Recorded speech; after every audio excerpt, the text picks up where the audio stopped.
Hello everyone, Andy Schwab here with your Northern Ag TV. Well, as many of you know, I had the opportunity to attend the National Cattlemen's Beef Association annual cattle convention in San Antonio last week.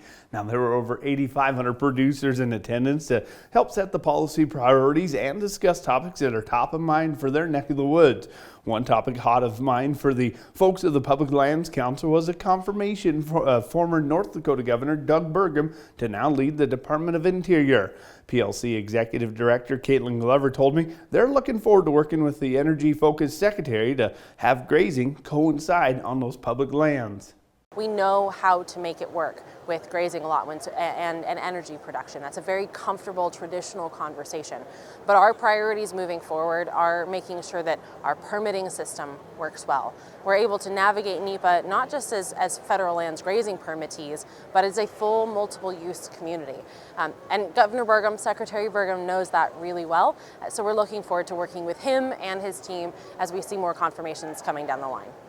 Now, speaking of the focus of our nation's capital, the Senate Ag Committee held the first part of a two-part panel hearing last week to catch up on those perspectives from the farmers and ranchers and their view of the ag economy. American Farm Bureau Federation President Zippy Duvall was one of those 11 panelists on the first part of it who said farmers want free trade versus federal aid. We need more access, not less.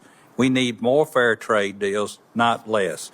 We need this administration, because we haven't seen it for almost a decade now, really getting fair trade deals to be put in place and stick with good rules and keep people working under it. The other issue is the cost of production. I think you said it yourself. Over 80% of the potash comes out of Canada, and that goes on our cropland, and that would be devastating to our farmers. Just that one example is difficult for our farmers.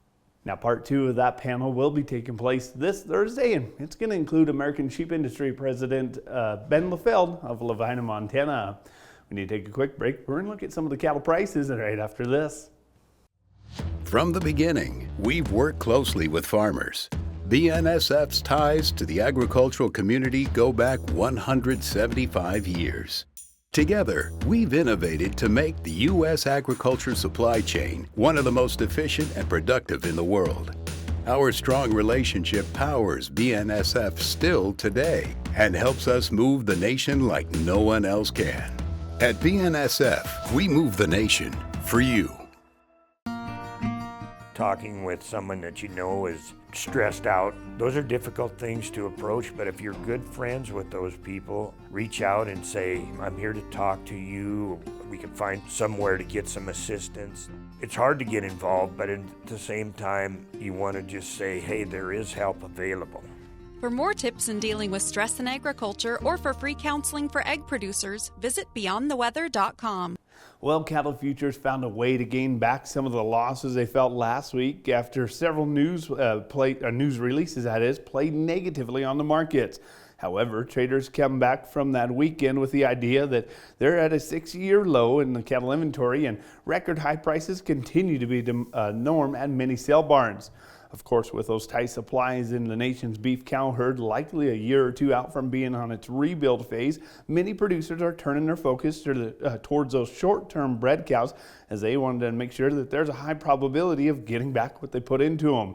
At Torrington Livestock this past Friday, short-term bred cows were only $400 behind the high sellers, a number that's typically around $1,000 below the weekly highs.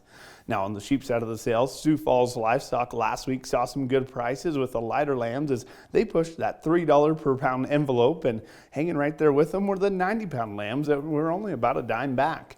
Now, ag markets thus far in the recent weeks of the whirlwind of the trade headlines has made it out pretty much unscathed for the most part. For this week, ag traders will have their attention drawn towards a more immediate February World Ag Supply and Demand Estimates report due out from the USDA at about 10 a.m. this morning. In outside of markets to start the week, equities were firmer while the U.S. dollar index took advantage of that tariff trade to post a third higher session, which did put a little pressure on the ag markets, the wheat markets especially. Well, that's going to do it for our ag news and markets. I'm Andy Schwab. Have a great rest of your day.